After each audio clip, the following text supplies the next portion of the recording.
All right, well, I'm going to get us started. We still have folks joining us, so as I'm unmuted, you may hear the ding dong of the waiting room from my computer. I'm helping manage admit folks in, but really great to see some awesome faces here today. Happy Friday, Friday afternoon. I'm Sarah Murphy.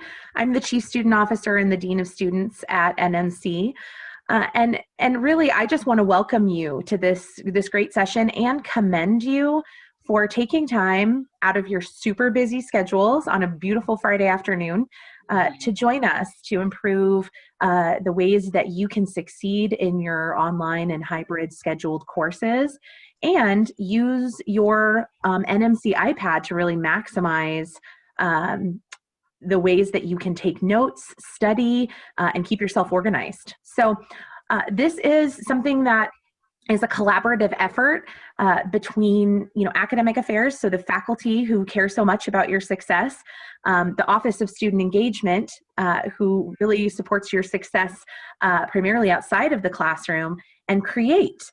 And so we have Mark Billington, Dr. Harsha Sharma, and Lisa Flairty here to really guide us in some ways to improve our learning. So I'm going to hand it over to Dr. Sharma, who was going to get us started. Sarah, did you want to add anything about sticking around for any particular prizes? Thank you, Mark. I had like 2 things to be responsible for, and I forgot 50% of them. So yes, you may have seen in the advertisement for this event that because we value your dedication on learning how to be the best online learner that you can be, we are going to give away a pair of AirPods, potentially to connect to your awesome new NMC iPad. And how we're going to do that is towards the end of the presentation, there's going to be an opportunity for you to answer a question and engage in the chat feature. We're not going to ask everyone to write a chat essay, but it just in a way to help us both understand what you took away from this session and to let us know that you're here and engaged. So everyone who participates in that really brief chat activity will be entered into a drawing for AirPods as soon as we get off the session. I'm going to enter that into a random name generator, and we will send an email right away to someone who would win those brand new AirPods. So wanted to announce that as well. Thanks, Mark, for reminding me. No problem.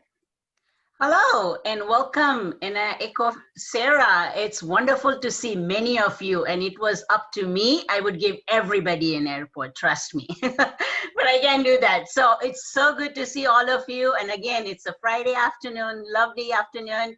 We are here to make sure that you are successful in your online learning, especially during this new normal, whether it's synchronized or asynchronous.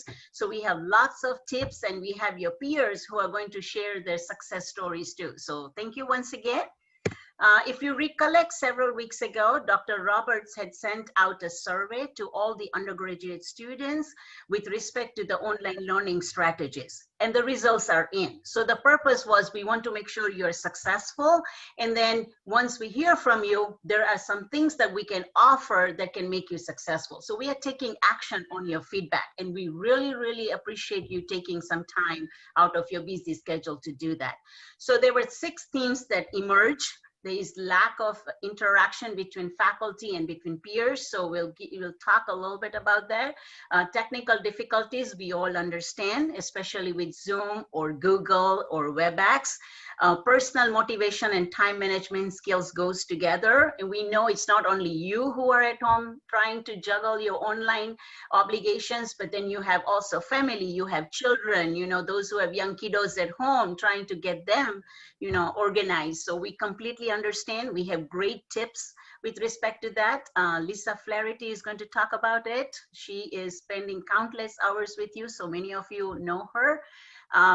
Also, Brightspace, a new learning management this fall, and there have been challenges for both faculty as well as students. And then iPad, who Mark Billington, CREATE director, who is also known as the guru of technology, especially iPads. So he's here to spend some tips with you. And then we have some great student presenters who are going to share their success stories. So without further ado, here comes Lisa Flairty.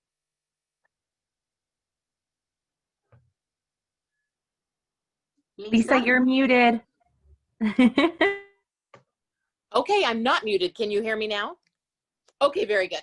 So my name is Lisa Flairty. I am the Director of Academic Success here on campus. I recognize many names and faces, but if we've never met, welcome. And some of the services that I could do on campus is just to kind of help with individual study strategies, et cetera. But today I've been asked to talk specifically about time management and motivation. So switching to online or hybrid is a different way of learning than maybe you've done in prior semesters, or certainly if you've been with us for a while, it's a different way of learning for lots of our classes, our science classes, some of our lab classes, and the nursing courses as well. So time management, one of the things that I want to talk about specifically with time management and online courses is sometimes it feels like when you are in a synchronous or asynchronous and you're listening to these lectures, sometimes that feels like it's your study time.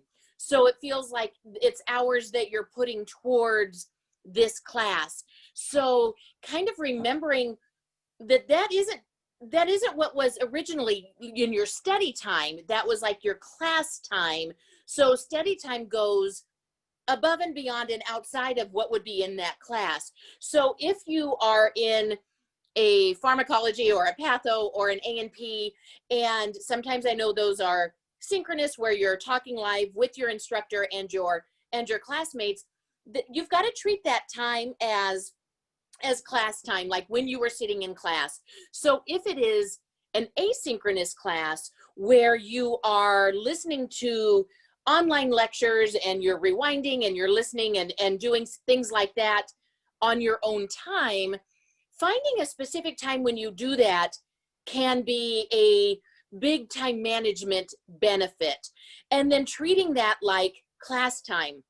So if your pharmacology class typically is an hour and 20 minutes, 2 days a week, you should be devoting an hour and 20 minutes, 2 days a week to pharm that isn't even really what we would consider your study time. So thinking about back when you were in the class, always study time was above and beyond and separate from that. So kind of switching your thinking to, I've been sitting at my computer looking at this particular class for this hour and 20 minutes, it feels like I've spent that studying when really that was just your class time. So getting a good picture of what should be time that you're spending quote unquote in class and then your study time outside of that. So the first thing on my time management slide here is get a clear picture of your time commitments. What does your typical week look like? Every student is different. Every student's class schedule is different. Credit hour load is different. And certainly their life and their commitments outside of school is different. So when you're looking at this, I like to just get out pencil and paper and get a snapshot, because what happens for students is usually one of two things. They either sometimes they're looking at lots of days and lots of times shaded in, and it makes them think, how am I going to get all of this done? And then they're extra strategic with the time that they do have. You really need to know what that looks like. But what also happens is maybe it looks better than you thought. Maybe you have more pockets of time than you thought. What are you doing on weekends? How can you manage that time? Maybe you've got, a random blank hour here or there, or an evening. How are you spending that time, and how could you be strategic? So sometimes it feels like you've got a lot of time, and then that can lead to no sense of urgency. So then kind of wasting that time. So prioritizing is my second bullet point. And what I want to kind of hit on with that is, as you're looking at that week snapshot, you've really got to make your priorities. So this is a time when you have to say, what is like a class A priority? That's class time, that's clinical, that's things that, you have to be with. It could also be your work commitments. Maybe you've got to spend X amount of hours working, and that's something that is a need in your life.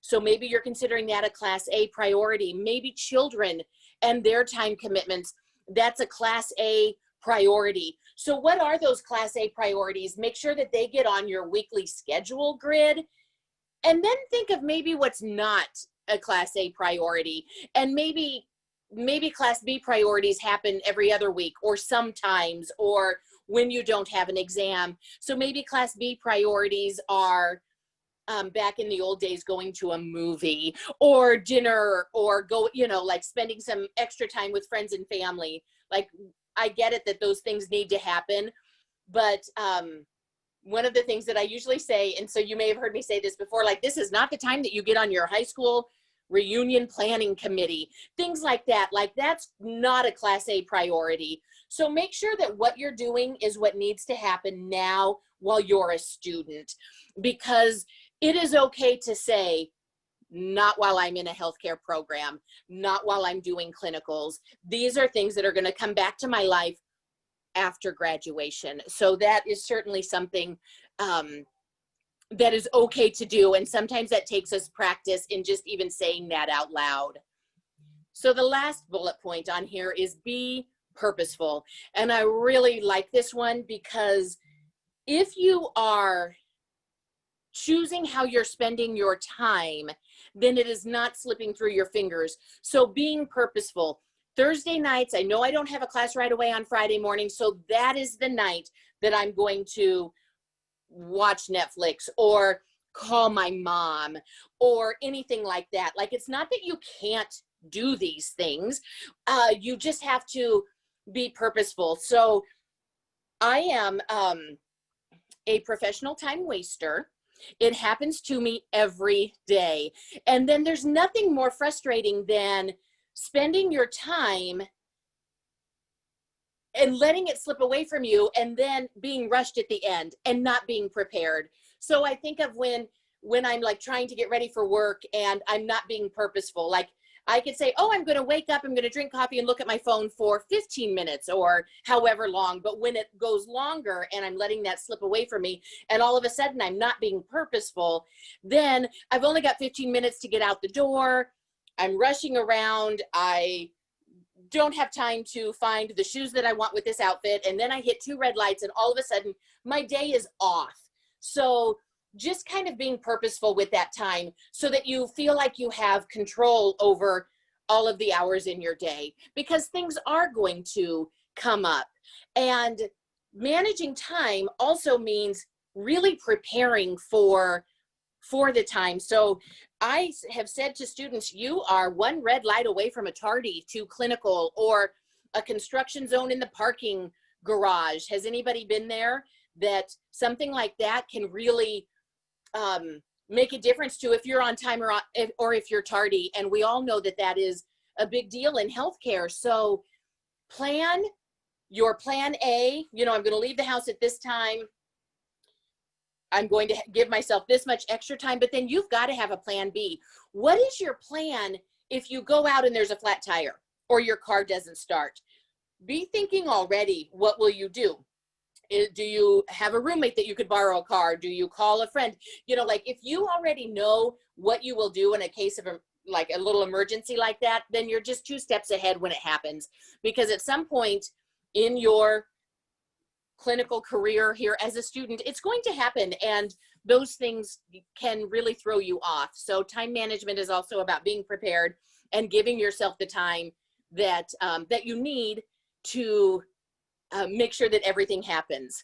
So that's time management. And I am happy to take questions or little tidbits or something that happened to you. If that is coming through, Sarah, just keep moving. Okay, so on to my next slide is motivation. So this has been a big concern of students after we've gone online, because when you're not sitting in that class with your peers who are paying attention and kind of keeping you on track, and your instructor is looking at you and maybe even going to call on you, it's really easy to lose that sense of motivation or that sense of why you're doing it when you might be stuck inside more than you want to be, and you're not coming to campus and you're not seeing people, and all of a sudden I was talking to a student the other day and she said she has a Cricut, and I don't even really know what that is, but I know it's crafty, but like, it's really easy to get like pulled away to do these kind of things that are in your home, so that, you know, it's kind of getting you distracted. So what's motivating you? And there's several things that can motivate you. Clearly you have a motivation to become a healthcare professional. Clearly you have a motivation to be a student and to be in college right now. So how can you draw on some of those things when you feel like you need it, when your bucket gets a little empty, when you need to be fulfilled? So sometimes those are internal. So maybe you're doing this because you know, your children are motivating you to do this. So, or maybe you're in a career change because your first career wasn't what you wanted it to be and you're seeking more fulfillment. Or maybe you want a better paying job. I mean, there's all kinds of things that would be like internal motivators and what is kind of making you do this. So sometimes you can like put a picture. Is it your kids that are motivating you? Stick a picture of them right there on your computer. And then when you find yourself without the kind of the strength or energy to keep going, take a look, you know, and just kind of let that fill you up a little bit and give you that reason why. You know, are you going to buy a fancy car after you get a good paying job, things like that. Like stick those things in visual forms, and then they're kind of becoming like external motivators because you're looking at them. So, but what are some external motivators? Maybe you need to take a physical break. Maybe if you're sitting in front of your computer, you're having a little bit too much screen time. Maybe you just need to sit back, go for a walk, look out your window, you know, anything like that that might kind of give you a kind of a boost of that energy to keep going. So it is okay to break up your study or your you know, like time in front of your computer, and when you're doing your lectures, it's okay to break those up. So you don't have to just have 2 hours that you're committing to this project or this course or studying for this test. Do it in chunks. 20 minutes here, get up, do the dishes, you know, something like that. Like whatever, sometimes kind of getting up and taking that break can be that external physical motivator. So the last thing that I put on the motivation screen was support. You're not doing this alone, so there's no reason that you need to. So I know one of the things that Mark's going to talk about is virtual study groups, but I know that some of you are getting together and studying together, whether it's on campus or off campus.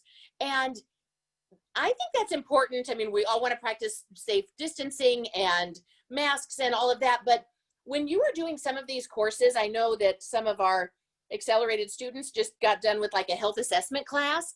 Yeah, you might need to kind of find a friend that you're practicing on. And so look for those peers for support. Maybe just checking in.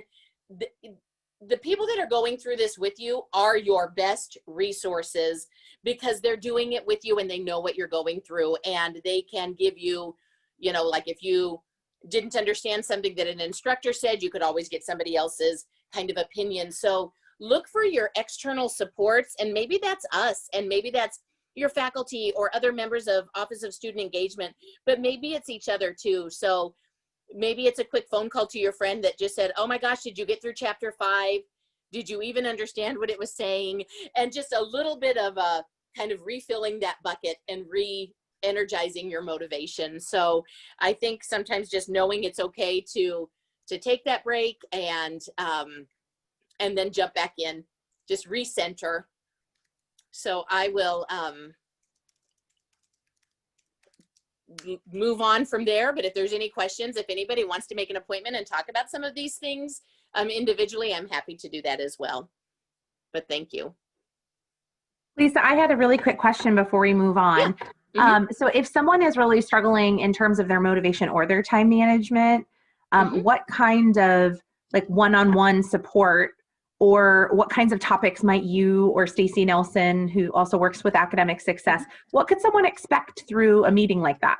Well, sometimes what I find to be the most helpful is doing it live in the moment. So I like to kind of break out that paper and pencil with the student right there, and let's really talk about what's going on in your life.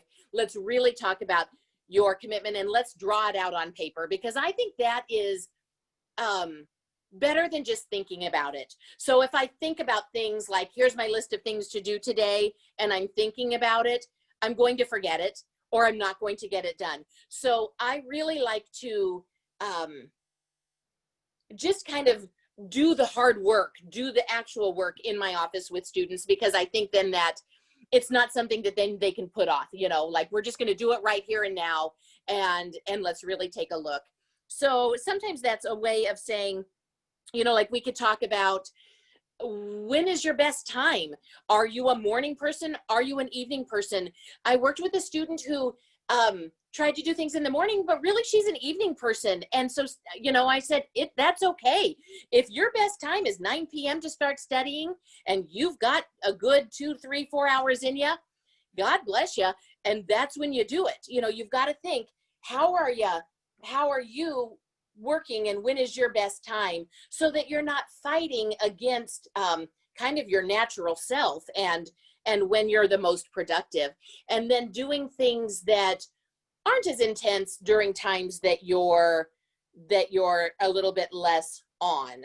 So if you need some time to wake up in the morning, maybe that's when you're folding your laundry, or that's when you're listening to you know, lectures or something like that, when you're just when things that you know when your brain is functioning at its highest and at its best.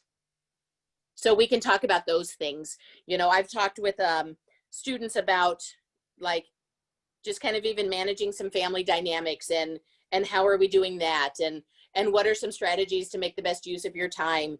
You know, listen to recordings in the car if you've got a commute, things like that, that can just get into the very specifics of the time management, or even the motivation within an individual student. So just a little bit more individualized attention, Sarah, if you will. Great. Thank you so much, Lisa. And please feel free to, if you have any questions, write in the chat. We are fielding those too. So at any point, please do that. Mark? Go ahead and take us to the next. Awesome.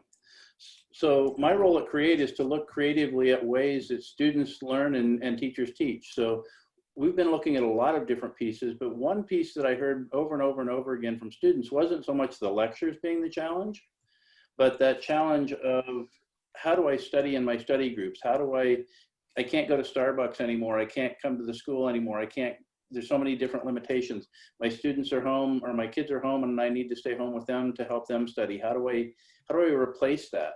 So my team was really looking at a number of different options, and one that we came up with was an iPad virtual study group. And this is something that you can set up free on your iPad that I think is a fantastic tool.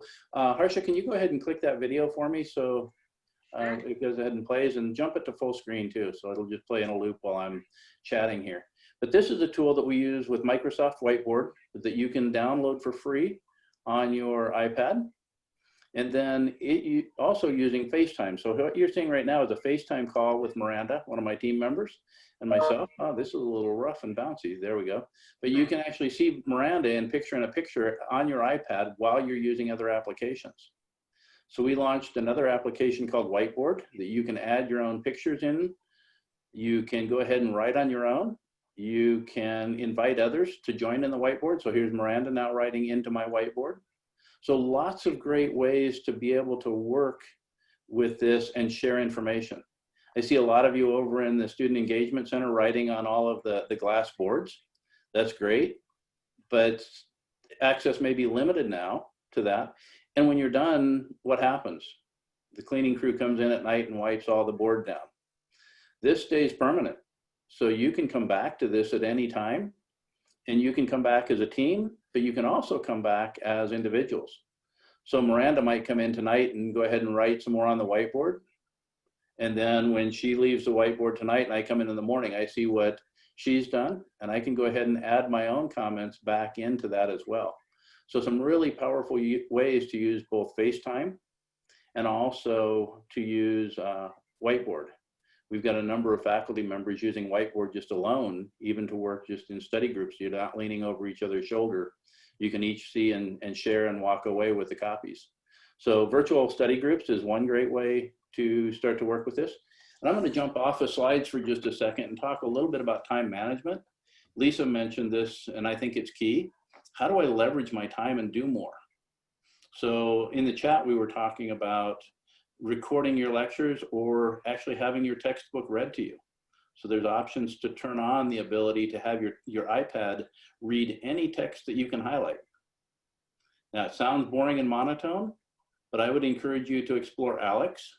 Alex is an option that you can set up on your iPad, and I'll talk about how you can get more help on setting all of these things up, either through our TNTs that we're starting to share with students that we'll talk about, and also through just stopping into our office and talking with one of the students on my team about how to set this all up. But you can certainly have any text that you can highlight read back to you at any time. So I use that when I'm cooking, when I'm cleaning, when I'm doing yard work, all of those things, just reading it. And I may be distracted with pulling weeds or distracted with something else, but somehow that information gets into my brain. And it's funny how all of a sudden when I'm asked to recall it, it just seems to come out of nowhere and pop back. And it's because I've heard it 14 times and I don't think I'm listening anymore, but that 14th time made all the difference in the world. So using some of those to leverage your time and look for ways to multi-purpose when you're doing those mundane cleaning and chores and laundry and things that you have to get done. Okay, let's go ahead to the next slide, Harsha. One other way is recording your lectures. And this may look a little bit strange. Many of you told me I don't need an iPad, I have a device already, so why would I need an iPad? This is what I do a lot of times when I'm on meetings or listening to lectures.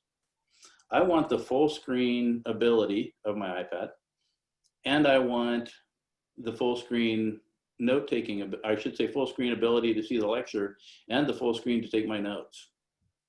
There are ways that you can use split screen to share this, so if you want to see it all on one screen, that's great. But I want to see it full screen on both.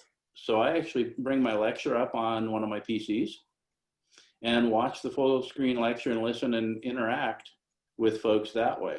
But go ahead and play that video and take it to full screen too. But one of the other tricks that I use is to grab just a headphone with a microphone, plug it into my iPad, lay it across the speaker of my PC. Now I can be recording my lecture that's coming from the PC onto my iPad. So you just lay that microphone across, hit the record button up here on my iPad, and now I can record my lecture. So it's recording and synchronizing. For those of you that haven't seen the synchronize feature, stop in and see us about Notability because you can actually do some amazing things with that. I import the PDF slides in, and then I take my own notes right alongside. So now I've got a centralized spot that I can go that has the recording of the lecture, the PDF of the slides of the lecture, and my notes all in one spot. So instead of saying, okay, now where was that note and where was that in the textbook and what did the teacher say when they were saying this? I can see all of that together. So one of the handy parts that you'll see right now is that when you touch any of those notes that I wrote, say you touch on my slides or my notes, it's going to jump to exactly the audio spot and play that audio spot when I wrote my notes. So I can jump around in the lecture to the important features and things the instructor was saying and hear just that audio. So I can really start to do some amazing things with that all in one spot. So part of it is that organizational piece that Lisa talked about. If everything's scattered all over the place and I'm not quite sure where to go for this piece of information, that piece of information, the other piece of information, it's really important to just have that all handy. One other trick that I use that a lot of people I haven't seen use yet, when you're in Notability, you can grab a camera image. So if there's an important spot in your textbook, there's an important resource somewhere else, there's something you saw, there was something on the slide, why not just grab your camera and take a picture of that and drop that right into your notes as well. Now I've got an image of that. Now where do I have to go when I'm studying? Oh, gee, where was that? Or that happened in class, but I didn't get an image of that. I didn't get this, I didn't get that, I didn't get the other thing. Where did I put it? What file was it in? All goes away because I go to one spot for every bit of the information that I need for that course. And then Miranda, one of my team members you'll see here in just a second, also jumps in, and she's got a really nice organizational tool to help organize all of the information into classes and weeks. So as you're looking at that, think about how you get organized, think about how you record your lectures, and think about how do I keep it all in one spot so I'm not jumping around to try to get that information. Okay, go ahead, Harsha. Yep, there we go. So Brightspace. We did a survey with students and we got an awful lot of feedback. And the single biggest feedback that I saw coming through on Brightspace was you can't see your final grades. Okay. Anybody send that feedback in? I'll also share with you that that's the single largest myth. Okay. We can have it so you see your grades. It's something that the faculty members can set up on your class. So if you're not seeing it, let your faculty member know to contact Jackie or I over in Create, and we can help them get that set up. So you should see a final percentage grade for everything, not just for the segment or the assignments or the quizzes or those kinds of things, but a final grade. Please bring that feedback. If you've got things like that that you need our help with, Jackie and I and my education team or my Create team are really here to take that feedback of, hey, this is getting in the way of my studies. How can we technologically solve it? We're here to help with that. So don't hesitate to let us know. So that's Brightspace. Okay. The Create Escape Challenge. We've got a number of students out there that have done some amazing things with the Escape Challenge. It seems like a waste of time. It seems like fun. It seems like jokes. I took 30 years of what I learned from Apple and said, okay, what will students need to learn to be successful here? And cram that into the Escape Challenge. There's several people out there that tell me it's about 2 to 3 hours to get through, but it's going to save you an incredible amount of time in the end and really looking at how do I navigate Brightspace? What do I do with quizzes? How do I take notes? How do I split screen so I can see my lecture and my notes on the same screen? How do I record and do video? How do I memorize complex medical terms? How do I leverage this and really make it a tool? So you're going to easily save that 2 to 3 hours. So I would encourage you to go back to that Escape Challenge and take a look. We still have some pretty awesome mugs for those of you that finish. So some great mugs out there, and I'm sure many of you probably want to spend less time and get higher grades. So I would encourage you to go out and give it a try, and we'll be happy to help you walk through that. And then finally, I think I've got one more slide here. Use the Create student team. We now have a Create student team. Miranda Bonenkamp, Kaylin Vieri, and Emma Corley are sitting out in the Student Engagement Center now, 9 to 5 Monday through Thursday, and 9 to noon on Fridays. They're there really just to say, how can we help you be more empowered with your iPad? How can we help you with technology in your classroom? How do we help with that curriculum? And just taking general feedback and helping. So if there's anything that we can help you with, don't hesitate to hit any of us over there and just say, this is what we need. If we don't know the answer, we can certainly point you to the people that can help you out with that. So don't hesitate to use us as just a starting point, whether it's technology related or not. We're here for you. All right. Thank you so much, Mark. Any questions for Mark before we move on? Okay, so many of you are doing great things. It's great to see in the chat what all things you're already using and trying to be ahead of the curve. So thank you so much for that. We have 3 lovely students graciously willing to share their success tips: Rebecca Brescher, Chelsea Malia, and Emily Chapman. So Rebecca, go ahead. Thanks, Dr. Sharma. My name is Beck, and I am an accelerated BSN student. And I graduated with my bachelor degree almost 10 years ago. So the thought of coming back to college and knowing if I would really remember how to study, fast forward to May, everything moving online was even more intimidating. But there's some things that have really helped me be successful. And I try to start every day with purpose and intent. So I am a list person. I love lists. So I try to make lists with a plan of what's going to be most important, like the tasks that are most important to get done for the day, and then for the entire week. like things happen during the day, things change and you don't feel like doing something, or, you know, one assignment seems more mundane and you want to put that off. Or so if I have my list and I know my priorities, I know what I can kind of move around and when I'm feeling kind of in the mood for. And then when I'm finished with that, like crossing it off and feeling that accomplishment is something that really helps me. And then I also really recommend study groups. Finding just a couple of your classmates or friends that you can virtually study with, or just have those connections with. I have a group that we just check in on each other every once in a while, which is so helpful to have just those people that are kind of going through that same thing with you. We wind up telling each other kind of what our plans for the days are sometimes, and that helps. It felt really funny at first. Like we'd be like, oh, I'm going to do this, this, and this today. And someone else would be like, oh, I'm going to do this, this, and that.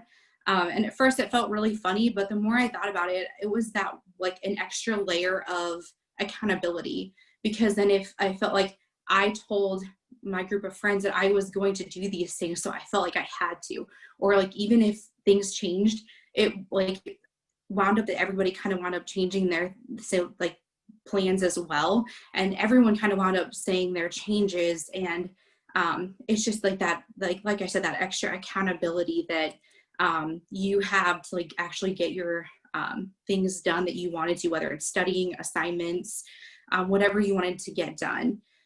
And then like limiting my distractions is huge. I am very easily distracted. So I leave my phone on do not disturb for most of the day, unless I'm like taking a break, which is usually how I reward myself for like crossing those things off. Or I usually say, I want to get like this, this, and this done. And if I get to here, then I'll do, reward myself with this, which also means that you have to have really good self-control, because like kind of Lisa said, those can very easily spiral out of control for me. So sometimes that means like I'll set a timer and I'll say for 10 minutes I can do whatever I want to do, whether it's turn on TV, look on social media, go for a walk, whatever you want to do for that 10 minutes. That's just your break to step away from the schoolwork, step away from thinking, and just do whatever you want to do and kind of reward yourself. And then I use my resources in any way you can. Like we're learning online, so you have basically the whole internet at your fingertips. So if you're not learning or understanding a concept, I jump on Pinterest or jump on, whatever you can, that you can figure out a way that might help you figure out whatever concept it is that you're not learning. Now that kind of goes against my no social media, but when I'm doing that, I try to really make myself stay focused with what I'm doing and not like deviate from what I'm looking for. Another little trick that we've done is my friends and I put a Google Doc together sometimes, and we all put notes in there. And that is just an extra way of sometimes another person understands something different or better than you. And so if you have all of your notes together and you can look at like the Google Doc and see what everyone's got down, maybe someone has something written that it clicks for you. And so when we combine them all like that, it's just really helpful. I basically treat online learning like it's my job. So wake up every day and I'm just going to my job. I'm doing my job. I'm going to like learn and study to be successful. Breaks are really important. And at the beginning, it was easy to see the assignments as kind of busy work. It kind of feels that way, but I quickly learned that I think Mike was kind of talking about, or Mark Billington was talking about this with the reading to you, the book reading to you. When I was sitting there and just typing the assignments, like it would feel kind of like busy work, but then I would go to the test and I would realize that like I was recalling that information that was just the busy work. And so I quickly learned that it's not just busy work, that it's that extra layer of studying. And then the final thing I would want to say is I treat those, like whether it's an asynchronous or synchronous session, I treat that like as if I'm going to class. So if I'm going to class and I know that we're in week 7 and I need to look at, you know, subject ABC, I want to be prepared. I wouldn't show up to school and have no idea what the content is. So even if it's just an online lecture, I want to have some idea of what I'm going to be learning when I'm taking notes. So I want to have looked through the book and just have an idea of what I'm going to be learning, just as if I would show up for class. So that's kind of my little tips and tricks.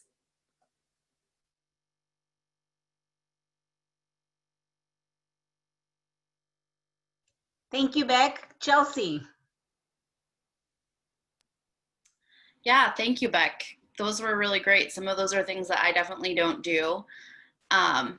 Like Beck, a lot of what she said are like things that I found that help me to be successful as a student. I'm in the traditional BSN program. For studying, I'm pretty like strict with myself that I need to study X number of hours per week for a course. So like this is so silly, but I follow the like guidelines that are in your syllabus. If you read it, it says like if you have a 3 credit hour class, you should spend X number of hours studying. So I like to always go through and block out those number of hours where I can. Also for me, the length of time that I study is super important. I can't sit down for 4 straight hours and read my pharmacology textbook. Like it's not ever going to happen for me. I just quit paying attention after 45 minutes to an hour. So after that 45-minute hour range, I give myself a 15-minute, I call them a brain break. It's a term that I totally stole from my son's kindergarten class. So whenever like they have trouble like focusing on their work, they take a brain break and kind of do something to reset their brain or use their brain in a different way. So if I had just been reading my textbook, like I'm going to get up and I might like go fold laundry. Like I want to do something to like completely switch how my brain is operating. So that's really how I've been successful, is always making sure that I study in short increments and that I commit to the amount of time that your syllabus says you should. I know for some classes, like it may seem like that's a crazy amount of time for this class, especially like when you think about anatomy classes that are like 4 credit hours. And I'm sure once you get to nursing classes that are worth more hours, like it's going to seem like a lot of time. But I've always found that if you're willing to commit that time, you're going to get a lot out of what you're putting in. Another big thing for me is really utilizing SI.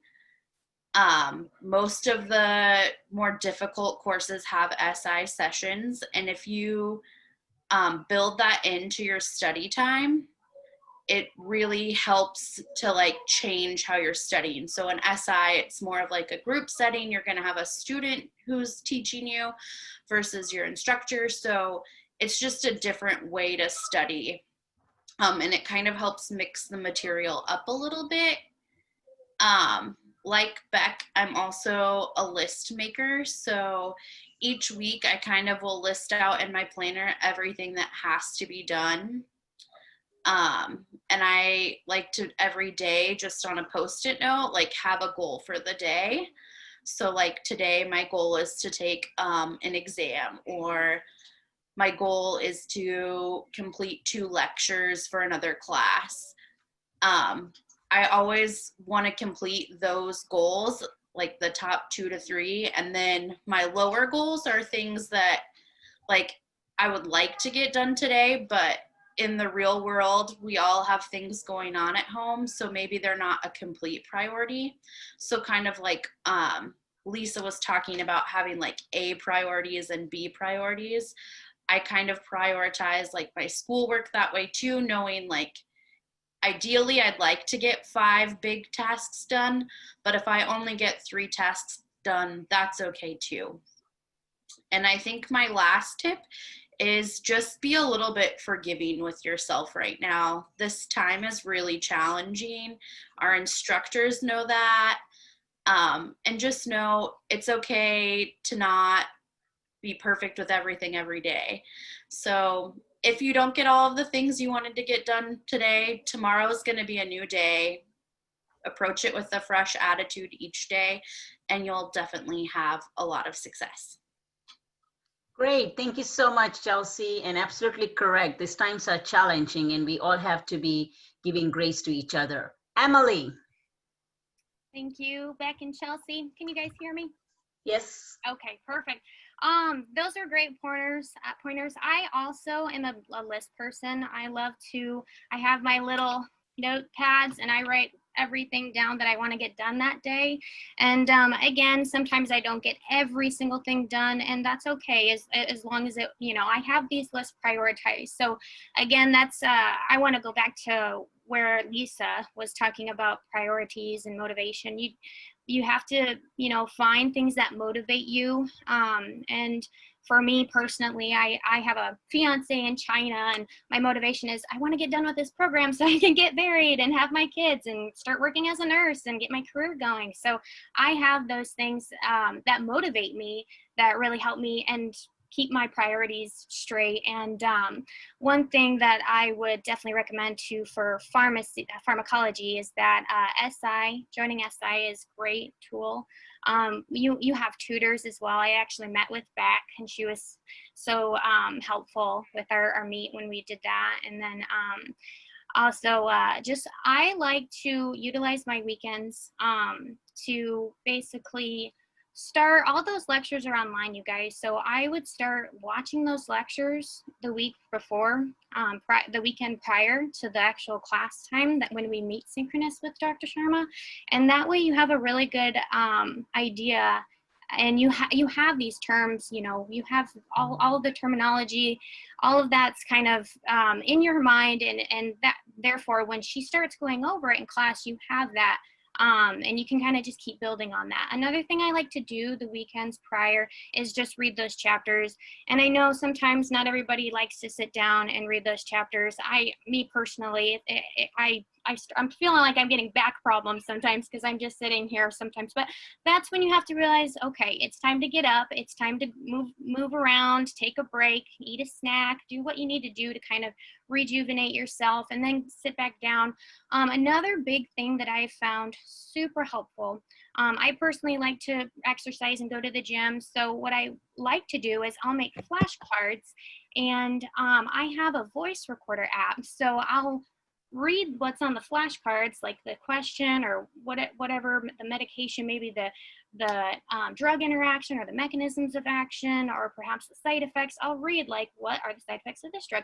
And I leave a little bit of time on the voice recorder app for me to think about it, and I'll listen to that while I'm working out at the gym or something like that, or while I'm doing chores around the house and stuff like that. So that's another way I really like to be able to kind of commit the information to my memory. And Picmonic is also another great tool. I know a lot of you guys have been using Picmonic. I use that as well sometimes. My biggest thing too is that I know that IT is a great tool for people to use. However, I'm not a big IT person. I'm a very traditional learner. That's another thing, is finding out what kind of a learner are you. Me personally, I like to print all of the PowerPoints out. God forgive me for killing so many trees, but I do like to print them all out, so that way while I am listening to Dr. Sharma's lectures, I'm writing everything down, and that kind of helps me to kind of solidify all that information to memory as well. So I think those are my biggest tips, is just really prioritizing. If certain things can wait, like if you don't have to go to a party, or if there's certain social things that can wait, put those to the side and just really ask yourself, do you want this? If you want this, you're going to put in the time that it takes to be able to learn this information and to just keep building onto it. And that's another thing. I would not suggest you to cram. I would suggest studying a little bit every single day, because when you're doing that, it's just helping you more, you know, again, just committing that, all that information to memory, because it's so much that we're learning. It's so much that we have to memorize and know. And that's kind of another thing that helps me to with motivation, is that I think of myself in that futuristic scenario. Like I'm a nurse and I have a patient. My patient's going to ask me, what does this medication do? Why am I taking this medication? So I try and think, okay, well, when I'm a nurse, my patients are going to ask me these things. I'm going to have to know as a nurse these drug interactions. So this is stuff that I need to know. I'm not just learning this stuff and it's going out of my head. I need to know this.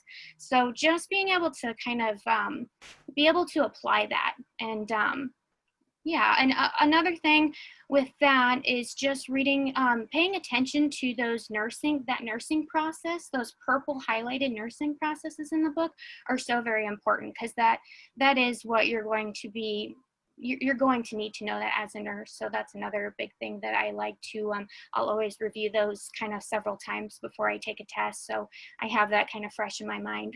So yeah, I think that's pretty much all of my tips that I have. Great, thank you so much, Emily. Any questions for these peer presenters? Any questions that you would like to ask them? Okay, there's good chat that's going on. One of the other themes that also emerged was how do we increase that interaction with the faculty and the peers? And some of you talked about the virtual groups. So with peers, that's excellent if you can do that, because sometimes what you may thinking, everybody else may have the same questions. And so getting into the groups, you know, holding each other accountable, sometimes that really pushes and drives us to do our best and not to let our fears fall back. So that's excellent.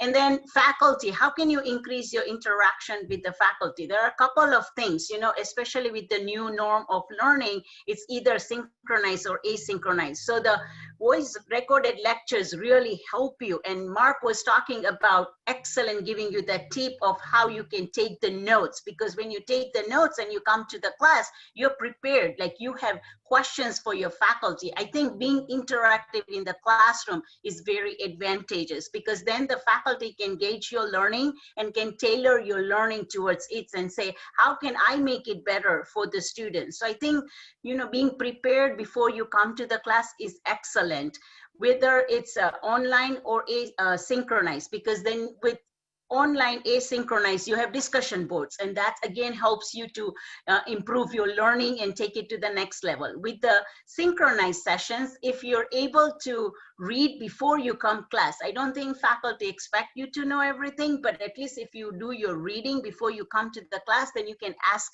questions, and that takes it to the next level where it leads to that higher order thinking where you can think like a nurse. So I think it really helps. And I would encourage each and every one of you to participate in the discussion and activities that your faculty have in your courses, because the more you participate, the better will be your learning, and you'll be able to gauge your learning, versus if you're simply listening to the faculty, you don't know where you stand. And then comes exam and you're like, I thought I was ready, and that, you know, my grade did not reflect that. So I think participating in the discussion and the activities is very important. Ask the questions, you know, ask any question. No question is stupid question. You know, sometimes students say that, I don't know if it's the right question, or I don't know how it'll come out. Don't worry about it. That's what we are all here for, right? We are here for learning. So please, please, I encourage every student, every faculty appreciates the questions that you ask.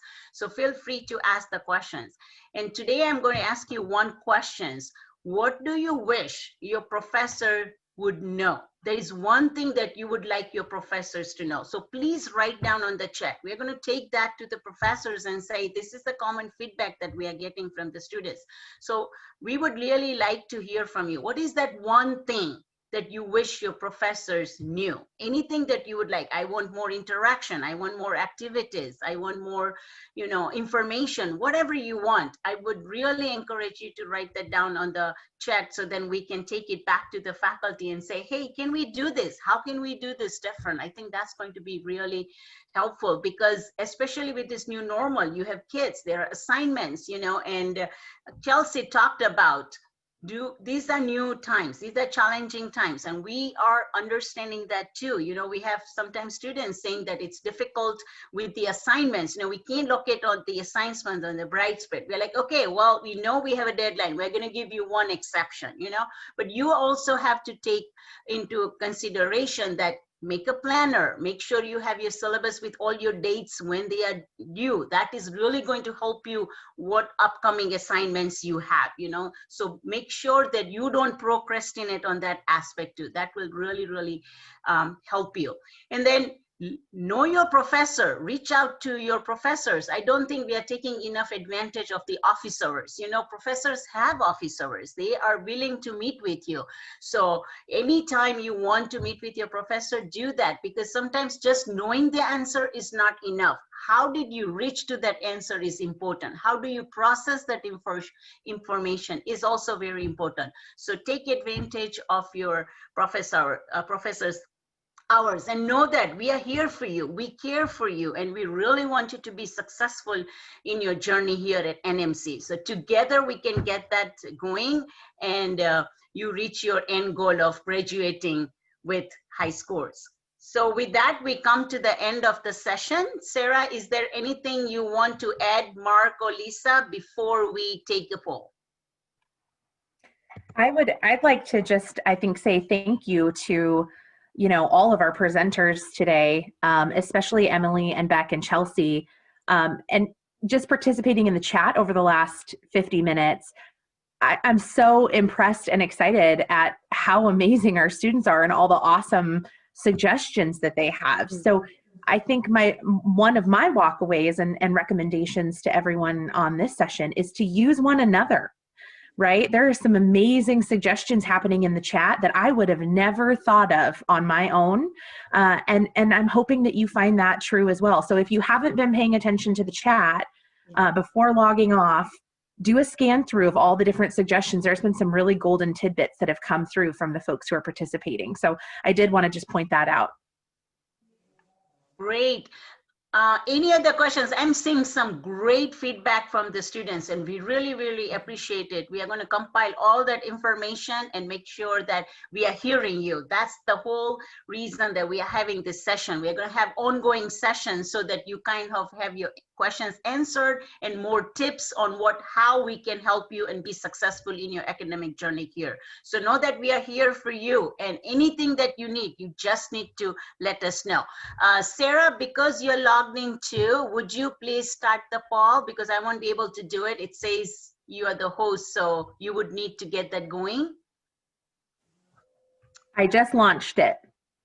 Oh, you did? Fantastic. I did. Mm-hmm. Okay. Okay. Can everyone see that?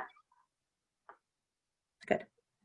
Okay, great. So they are just 4 short questions. We would really, really appreciate if you answer those.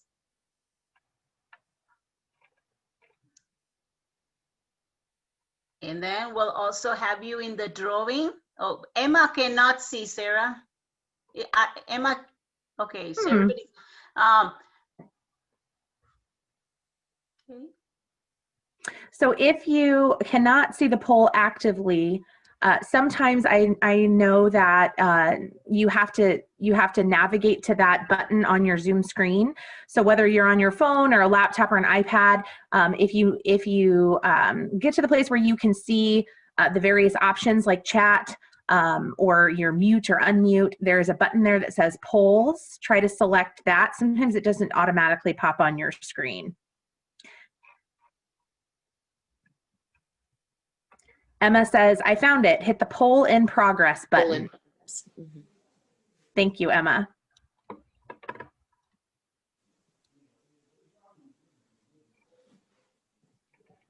Once again, we really, really appreciate you spending your Friday afternoon with us. Hopefully you found this session helpful. If you have any other suggestions, feel free to send Sarah's way or any one of us. And we look forward to seeing you